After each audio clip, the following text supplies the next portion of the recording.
eu deixo um pão francês ficar bem durinho e é simples, é só você...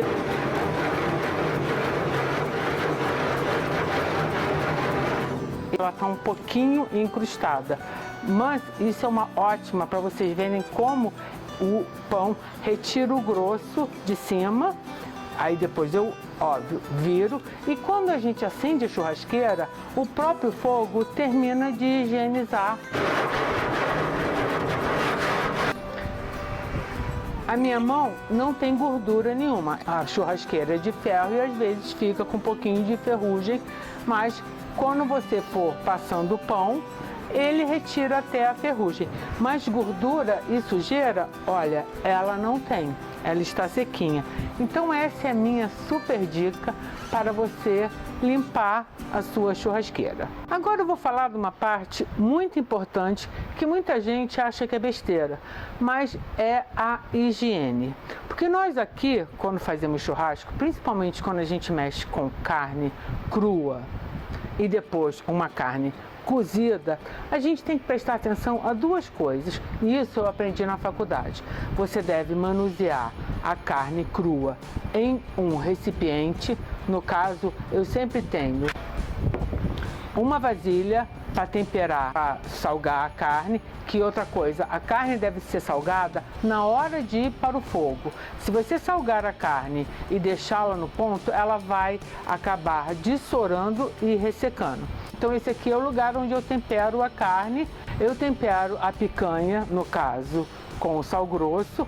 Depois que eu temperá-la, levo ao fogo e vou lavar a vasilha para temperar uma costelinha de porco. Assim eu não terei contaminação da carne de porco com a carne de boi. E na hora de servir eu uso uma vasilha diferente, uma travessa, para então servir a carne já preparada. Nesse ponto eu posso servir o frango, o porco ou a carne de boi na mesma travessa, porque ela já vai estar cozida. Outra coisa importante é no caso da tábua.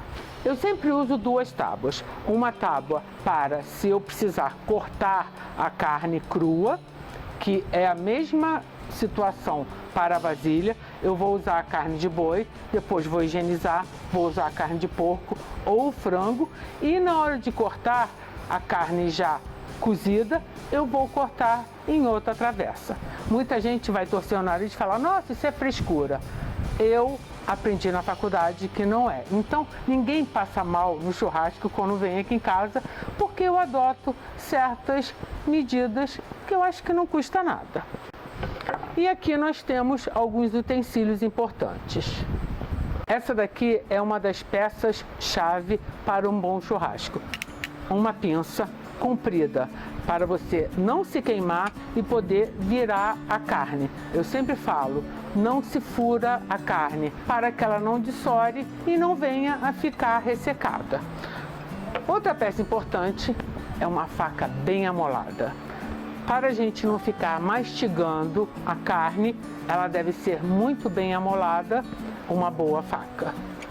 Nós temos aqui um pincel de silicone, também com uma haste comprida, para que a gente pincele quando nós tivermos algum molho, algum ingrediente que necessite ser hidratado com ou um suquinho de limão ou uma misturinha de tempero que você faça. E por último, uma espátula também com cabo maior para você poder virar tipo hambúrgueres, linguicinhas, legumes, entre outras coisas.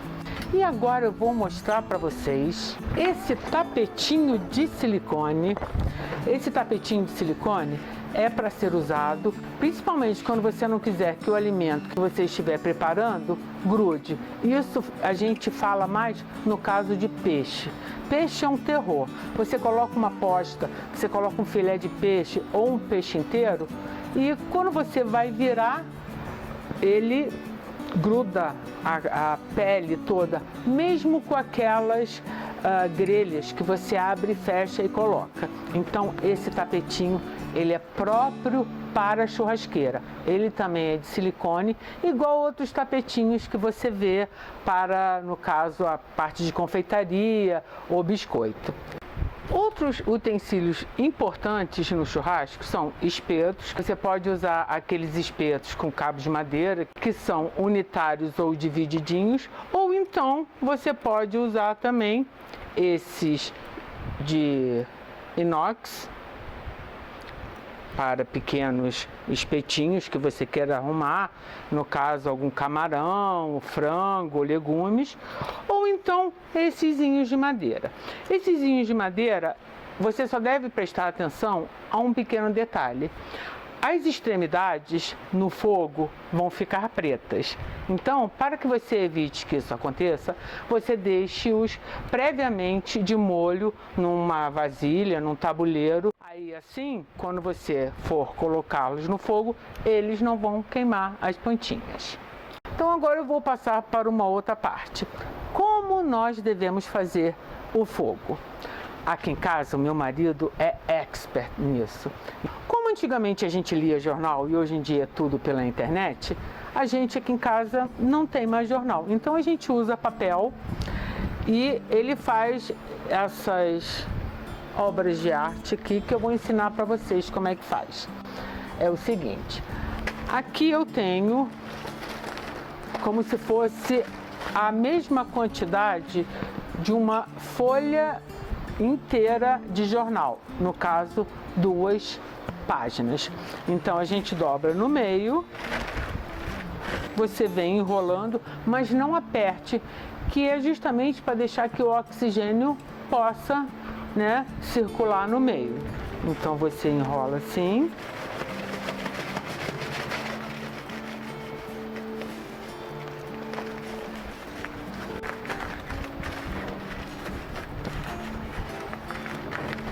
Dá uma apertadinha assim para ele ficar, né, na mesma altura.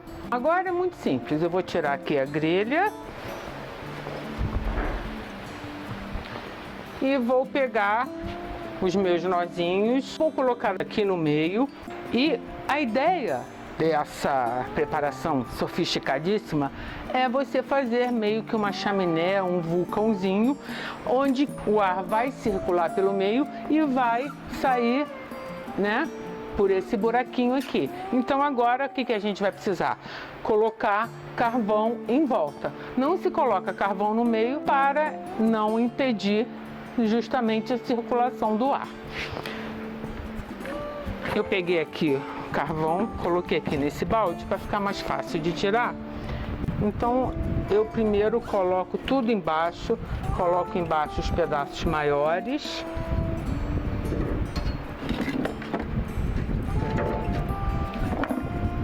E depois venho aqui colocando, fazendo como se fosse uma fogueirinha mesmo, entendeu?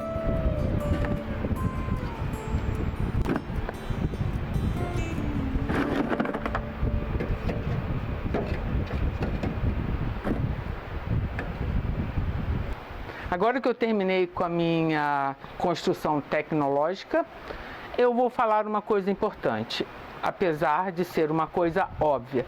Não se deixe a embalagem do álcool perto do fogo para evitar acidentes. Então aqui eu vou procurar colocar só mesmo no papel. E de longe você risca o fósforo e voilá! Abrimos fogo. Agora a gente deve colocar a grelha aqui no lugar e esperar que esse carvão vire brasa. Após ele ter virado brasa, você sim pode começar a colocar a linguiça, ou a carne, ou o legume, ou o peixe que você quiser.